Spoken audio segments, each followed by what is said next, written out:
A gente tem pouco tempo, temos meia hora. A gente começa hoje, continua amanhã.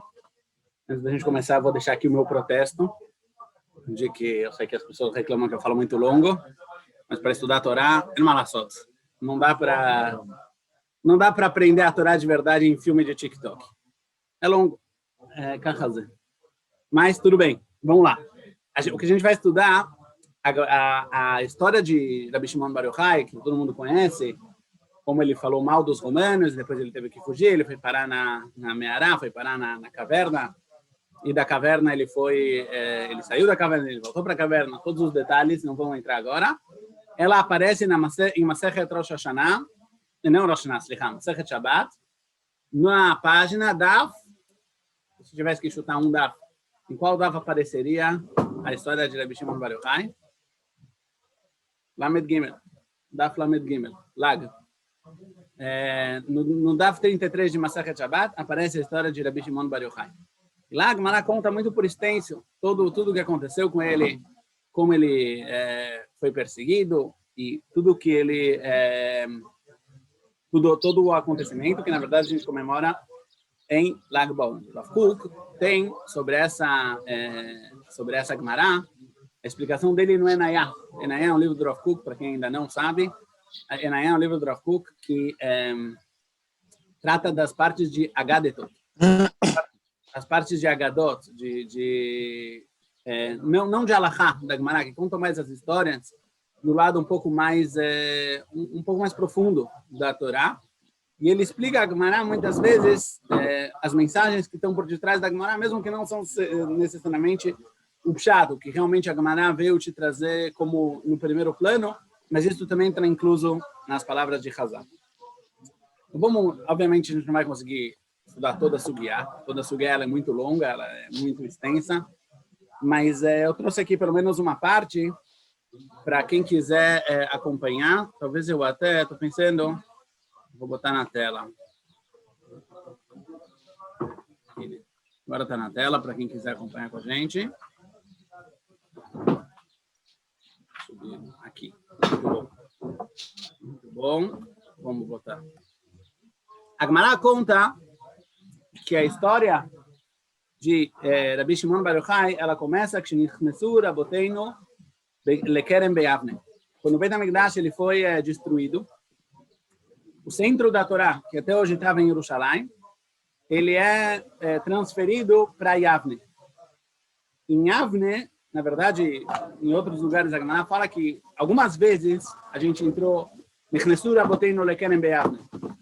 a situação de Am Israel na época não era das melhores. Os romanos perseguiam bastante o povo. E isto posto, muitas vezes tiveram que fugir de Avne e voltar a entrar. A primeira parte, na verdade, da Sugiyá, o Rav Kook ele explica qual a diferença entre Avne e Jerusalém. Eu não trouxe aqui para a gente ler por extenso, mas talvez resumir em um minuto a diferença entre Avne e Jerusalém, para a gente poder entender o contexto da nossa pisca, do trecho que a gente assim vai estudar. Kook explica que existe uma diferença muito grande entre a situação de Am Israel, do povo judeu, quando ele está concentrado em Jerusalém, e a situação do povo judeu quando ele se concentra em Avne, não em Jerusalém, e assim também uma diferença entre a Torá, a forma de como a Torá ela se revela para Am Israel quando ele está em Jerusalém, a forma de como a Torá se revela para Am Israel quando eles estão fora de Jerusalém. Quando o Am Israel ele está vivendo da sua forma ideal em Jerusalém, Amém. Quando o Am Israel vive da sua forma ideal, então o Rav Kook ele compara, ele exemplifica Jerusalém como se fosse o coração. O coração é um lugar onde se concentra toda a vida, onde talvez a Neshama, para a gente entender a alma, é um lugar onde se concentram todos os aspectos da vida, todas as qualidades da vida, todas as facetas da vida, seja dos sentidos, a visão, a audição, o tato, o lado emocional da pessoa, toda a capacidade de sentir, de se emocionar, o lado intelectual da pessoa. E todo esse organismo, que na verdade é muito, muito complexo, e tem vários e vários detalhes, várias e várias faces, no final das contas elas criam um todo. Mas mesmo nesse todo, existe uma diferença entre a situação onde o coração, na verdade, ele une todas as partes, de forma que você não vê nele, você não vê na Neshama a diferença. Elas estão tão unidas, estão tão organizadas, estão tão unificadas num lugar maior ainda, na fonte delas, maior do que, na verdade, a soma de todos os detalhes.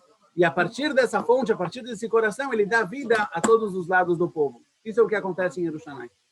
Quando o Beit HaMikdash ele não está, Am Israel não vive dessa forma. Mesmo que eles ainda estão em Eretz Israel, ainda estão em Avne, mas Am Israel ainda não vive dessa forma. Quando Am Israel não está, ainda existe um organismo. Ainda todas as partes do povo, da Torá e até da pessoa, elas têm que se organizar, elas têm que se unir. Mas elas, na verdade, se unem de forma que são, por assim dizer, a soma de todos os indivíduos. O coletivo passa a ser a soma dos indivíduos, não a fonte dos indivíduos.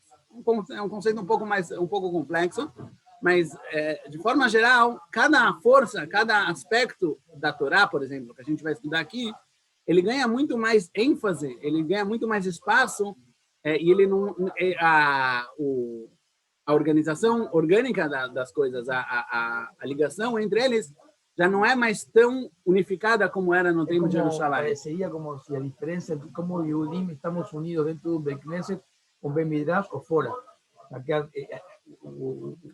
Dentro deste ambiente há uma união que não se pode criar. É mais do que isso, é mais do que isso. Claro, muito mais por É como o Rav Kook explica que quando você, para entender um pouco qual é a situação no Beit HaMikdash, como existe o Beit HaMikdash, é como uma pessoa que ele ama o filho. Quando você ama o seu filho, você ama a mão do filho, você ama o pé do filho, você ama os olhos do filho, você ama o nariz, você não ama nada disso, você ama o filho em si. E a partir do amor do filho, que é muito maior do que a soma de todas as partes e todos os aspectos que se revelam nele, você também ama cada uma de suas partes. Essa é a visão de Am Israel quando existe o Beit HaMikdash. Quando não existe o Beit HaMikdash, no final das contas, temos aqui cada uma das partes individuais, ela é muito mais salientada, ela é muito mais especificada. Isso é o que a gente chama de Kerem Beyavne. Em Avne, na Yeshiva de Avne, Am Israel, eles eram organizados como se fossem um vinhedo. O vinhedo, por um lado, é uma coisa só, é um vinhedo só, um campo só, mas, por outro lado, ele tem várias linhas. Não sei quem ontem viu um vinhedo, eu estava viajando, eu mostrei para minha esposa, olha, isso aqui são várias e várias fileiras, e cada uma dessas fileiras, ela está per si. Dá para ver muito bem que tem aqui uma fileira. Essa é a situação de Avne. Isso a gente fala como introdução à nossa sugiá, para a gente poder entender um pouco do que a gente vai falar agora. Então, vamos ler. A Gemara falou o seguinte: Ayusham Rabi Yehuda, Rabi Elazar e Rabi Yossi, e Rabi Shimon. Aqui na folha também, que eles botaram em... só agora eu notei, tá em Rashei Tevot. Rabi Yehuda, Rabi Elazar, Rabi Yossi e Rabi Shimon. Interessante, na continuação da história, a gente vai ver que a Gemara volta a trazer esses três sábios, mas em vez de Rabi Elazar e Rabi Yossi, a Gemara traz Rabi Yossi, o pai, não o filho. O filho é Rabi Elazar, o pai é Rabi Yossi. E o Yavetz explica que essa mudança, porque a nossa história, a história que a gente vai contar agora, na verdade, ela aconteceu depois do que a Gemara traz na continuação. E aqui já está falando quando o Rabi Yossi teve que foi mandado pelos romanos para Tzipori, e o filho dele continuou o caminho dele. Mas vamos ver. Fala o Rav Kook. הדרכים הכלליים בכללות האומה מתפרדים על פי 3 יסודות עיקריים. Os caminhos gerais, de forma geral, da nação judia, se separam baseados em 3 elementos principais. Lefi shinui hanekuda harashi, de acordo com a mudança do ponto principal de cada um desses elementos, cada um desses caminhos, cada uma dessas trilhas, שכולם, עם כל זה, מתקבצים למקום אחד ולמטרה אחת. Que todos, apesar de serem diferentes, eles se juntam, no final das contas, são 3 caminhos, são 3 pilares que seguram o mesmo prédio, que servem o mesmo objetivo. אף על פי שמשתנים בצביונותיהם. Apesar que eles são diferentes no seu tzivyon, na sua personalidade, por assim dizer, nas suas características, cada um desses caminhos. Ok? Claro, até agora temos 3 caminhos, 3 bases, 3 elementos sobre o qual Am Israel se constrói. Haderech haechad hu hayesod ha'ma'asi. O primeiro caminho, o primeiro pilar, o primeiro elemento é o elemento prático. O que fazer? Anovea migadluta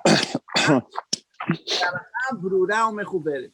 E esse elemento ele se desenvolve no povo judeu, o lado prático da grandeza de Torá, em todo o aspecto da Halachá. Quando a Halachá está clara, ela está esclarecida, ela está bem estudada, ela está bem desenvolvida, isso cria em Am Israel seu elemento prático. Esse é o estudo de Halachá. A gente diz aqui, não é só Halachá, que a gente chama hoje também de estudo de Gumará, também está incluso nesse aspecto. A gente trata de questões práticas do fazer e não fazer. Isso, na verdade, em outro lugar, explica que essa é a diferença entre a emuná de Am Israel e a emuná dos outros povos. Muitos povos eles conseguem se conectar com ideais, com valores, mas traduzir os valores de uma forma de vida prática, nos mínimos detalhes, isso já é a Gdulá de Am Israel, e para isso envolve através dos lados da Halachá da Torá. O segundo elemento, o segundo caminho, e Hu Hayesod Harikshi, é o elemento emocional. Agora tem que entender, quando eu falo aqui Rikshi, emocional, ele não quer dizer emocional como a gente costuma entender, é mais emocional como vital, como vivo. Muitas vezes a pessoa pode fazer várias ações de uma forma muito seca. A halajá é fria. A halajá é muito fria. Não me sinto bem, não sinto que seja assim. Não, Ninguém te perguntou o que você sente ou o que você não sente. Né? É verdade, é verdade. A halajá, ela não leva... Que tal? Esse é de 100% ligado ao que a gente sente, sabe? Tem que haver uma Sim, conexão todas as com midot de Hagat são ligadas a sentimentos. Né? Sim. Halachá, o estudo intelectual tem a ver com a primeira sessão de Chokhmah, Binah e Dat, né? Mas voltando ao nosso mundo, apesar de que a gente está falando de Lag BaOmer, quando eu falo isso da Rikshi, na verdade existe aqui uma vitalidade, uma vida. Até porque, por exemplo, pega a Halachá. A Halachá tem milhares de detalhes, centenas de mitzvot. E cada uma dessas mitzvot tem infinitas halachot. E a pessoa pode viver achando que ele tem milhões de coisas que ele tem que fazer, milhões de detalhes, milhões de pratim, milhões de pontos que ele precisa envolver. A Yesod HaRikshi, o elemento emocional, ele transforma todos esses pontos numa coisa só. Ele cria as ideias por detrás da Torá, ele traz a profundidade por detrás da Torá, e se a gente for falar, ele cria a personalidade. Não só o que a pessoa faz, mas sim quem a pessoa é a partir do mundo da Torá. Então, vamos voltar à frase. O segundo caminho é o elemento emocional, vital. De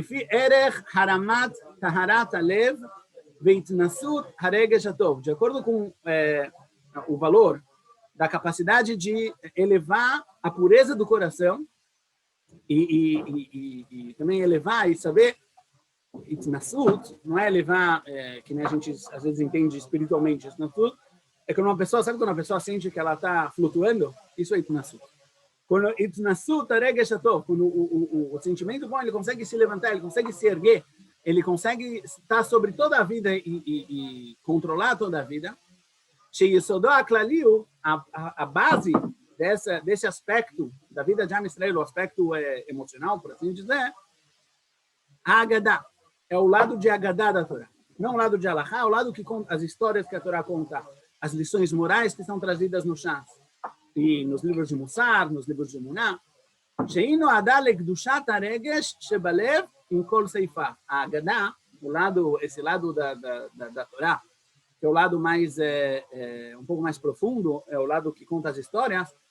Ele é dedicado, o objetivo dele é exatamente santificar o regesh shebalev, criar o sentimento correto em todos os aspectos, em todos os lados desse sentimento. Em kol seifá. Por isso que eu digo que tem que tomar, não é exato falar que a gente está falando aqui sobre uma emoção, não estamos falando sobre emoções. Estamos falando aqui sobre uma vida. A vida, ela implica em muito mais do que só se eu estou feliz ou se eu estou triste, se eu amo ou se eu odeio. Transformar toda a nossa vida de Torá em algo orgânico. על פי זה היסוד, נמשכות גם כן הליכות רבות. Falou Rav Kook, quando a pessoa ela consegue desenvolver esse elemento, também continua, sai desse elemento muitas e muitas halichot, muitas e muitas condutas. לפי אותו הערך של המגמה הראשית הנשקפת על ידו. De acordo com o valor do objetivo principal, que a pessoa ela se preenche dele, que ele consegue ver através do estudo da Haggadah. Quer dizer, da mesma forma que a Halachá, ela é toda voltada, na verdade, para a pessoa conseguir viver de forma prática, de forma saber o que fazer, o que não fazer. A Haggadah ela também tem esse aspecto, mas ela funciona um pouco diferente. A pessoa ela se preenche tanto dos valores, da verdade, dos sentimentos, da ligação interna com a Torá, que a conduta dele muda, a conduta dele com as pessoas muda, a conduta dele na vida muda, a conduta dele em vários e vários aspectos muda, mas não é porque alguém falou, olha, nessa situação, muitas vezes, né? A gente dá shiur e vem alguém falar, mas então, na prática, o que eu faço se? Ao lado da Halachá, ele realmente trata, o que eu faço se eu estou rezando e agora eu preciso rezar e eu estou dirigindo? Pergunta, agora a gente tem que lidar com a pergunta prática. O lado da Haggadah, ele não trata do que eu faço sim. Ele te preenche dos valores da Torá, ele te preenche do mussar, da ética da Torá, ele te preenche da verdade interna da Torá. E aí a pessoa, ela sozinha, ela sabe se conduzir, ela muda a sua conduta. Ela sabe que ela tem que controlar o caso dela e que ela tem que desenvolver o amor a Hashem e assim por diante. Então, esse é o segundo elemento. Para Derech HaShlishi, o terceiro caminho, a Elion, que ele é mais elevado, ele é diferente dos dois primeiros. O Derech HaMuskal Hayoter Nisa Ve'Elion. São o intelecto mais elevado e mais alto que existe. Derech HaChokhmah Elokit Hayoter Zaká Ve'Nishgavah. É o caminho da sabedoria divina mais pura e mais elevada. Se a gente for traduzir isso numa palavra que a gente conhece, essa é a Kabbalah. שלפי אותה התכלית שתוצב מראשי הדור היסוד הכללי הזה. Antes de eu traduzir essa frase, eu vou explicar um pouco mais. A gente falou sobre dois lados, dois aspectos da Torá.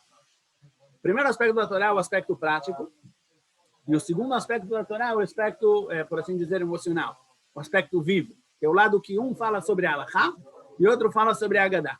Mas existe um terceiro aspecto, que é o aspecto que ele fala de conceitos que eles são extremamente elevados, eles são extremamente abstratos, eles são divinos, e ele não é nem prático, nem emocional, ele é acima disso tudo. De certa forma, é o que sobrou da nevoá. A profecia que tinha em Am Israel, enquanto Am Israel vivia da sua forma ideal, hoje em dia não está mais entre nós, mas de certa forma, a visão da nevoá, que é, na verdade, ver o mundo do ponto de vista de Hashem, por assim dizer. A gente vive a nossa vida, a gente sempre enxerga o mundo do ponto de vista prático e imediato, que é a nossa visão, mesmo quando o ser humano ele tem um desenvolvimento maior, ele consegue ver, às vezes, as coisas num contexto histórico, num contexto mais profundo. No final das contas, a gente sempre parte de baixo para cima. A Kabbalah não é assim. A Kabbalah, ela fala, o Sod, ele fala sobre o mundo como ele é aos olhos de Hashem. E essa ciência, que ela é acima do sechel, ela é acima do intelecto normal, e ela é acima do regesh também, ela é acima também do sentimento, ela preenche os dois. Ela preenche a pessoa de ideias muito elevadas e de sentimentos muito elevados. Mas ela não é nem isso, nem isso. Sobre isso fala, Derech HaChokhmah Elokit Hayoter Zaká Ve'Nishgavah. Essa é o caminho da sabedoria divina mais alta e mais elevada. שלפי אותה התכלית שתוצב מראשי הדור היסוד הכללי הזה, que a partir do objetivo que vai ponderar, que vai ser criado através dos Rashei-Ador, das pessoas mais elevadas em cada geração, nesse elemento, isso também vai ter uma consequência de várias e várias ações, veregashim e sentimentos, minhagim, costumes, deot e tziurim, ideias e imagens que a pessoa, não só a pessoa, o povo todo vai criar. O primeiro ponto muito básico que a gente tem que entender, vamos resumir antes da gente continuar. Estou vendo que a gente não vai chegar muito longe hoje, mas talvez amanhã a gente consiga continuar um pouco mais. A gente falou que a Torá E a conduta de Am Yisrael, ela se divide em 3 aspectos. Cada um per si.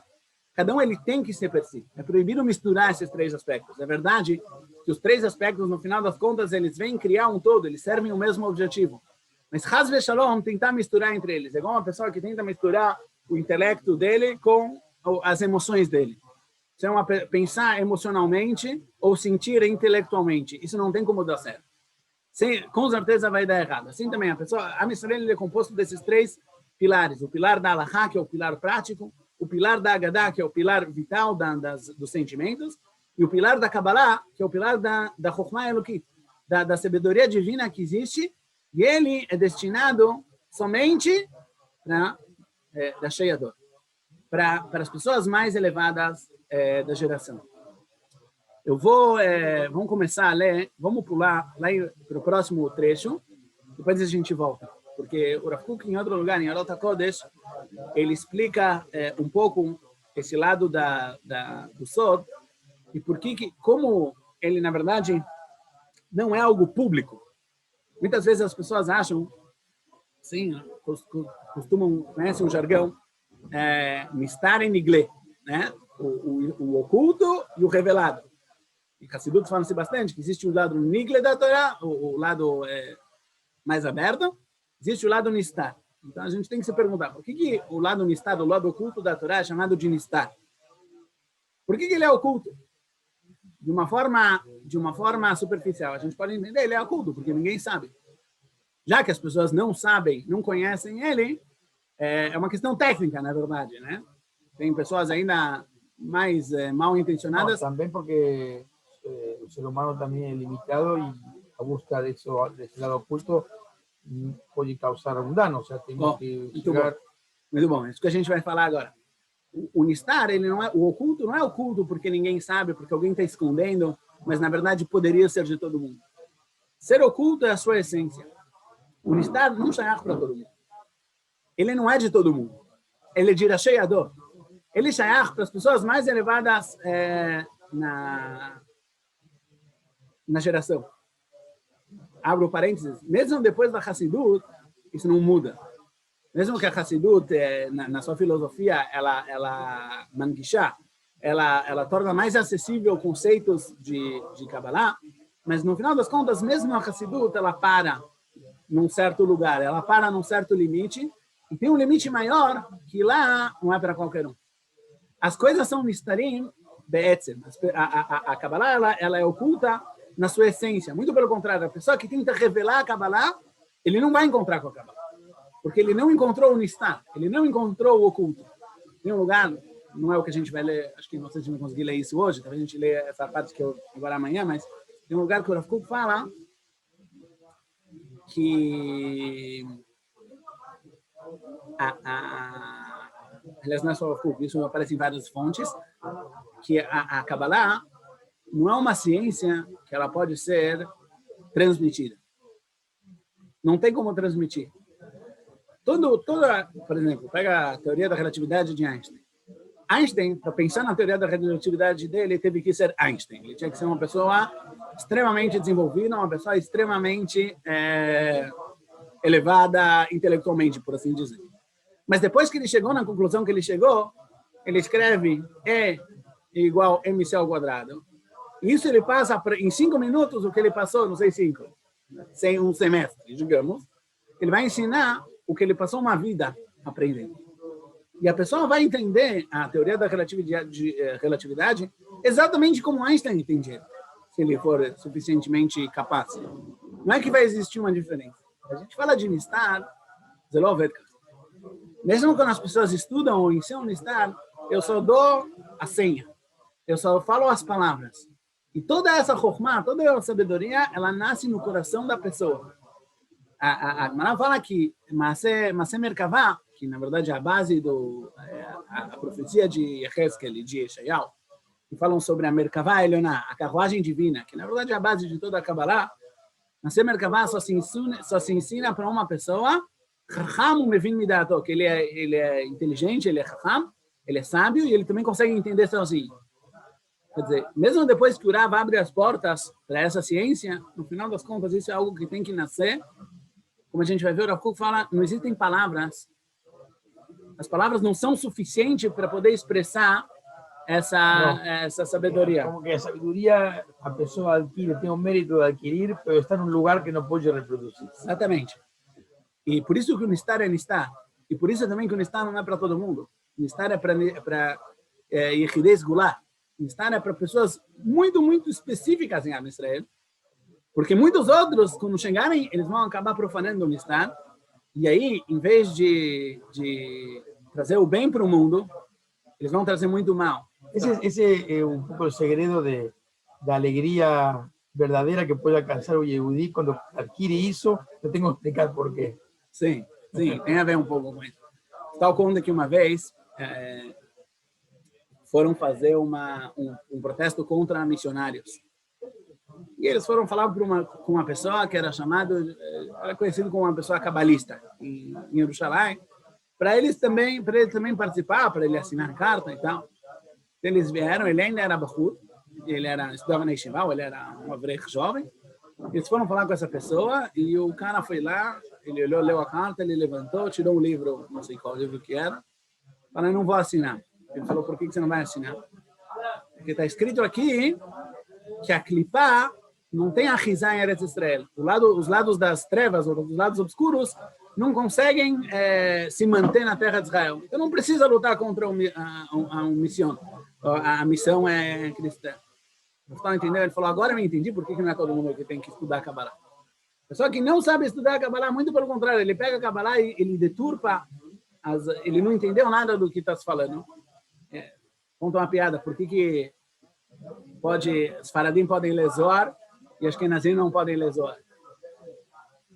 Os Faradim lê o Zohar, ele sabe que ele não entendeu. Os Kenazim lê o Zohar, ele acha que ele entendeu. E aí nasce o problema. Ele começa a torcer o dedo no Zohar, aí nasce o problema. Então, isso a gente vai ver, amanhã continuar, mas isso que o Rav Kook vai explicar por que essa Chokhmah ela não é shayach para todo mundo de um lado, mas, por outro lado, ela é talvez o lado da Torá que mais influencia no povo todo. Apesar de que não todo mundo estuda ela na prática, tá? Tem contato com ela. Mas, no final das contas, ela que cria a maior força de Am Israel. Leneder, vamos tentar ver se a gente consegue ver isso amanhã. Vai acabar.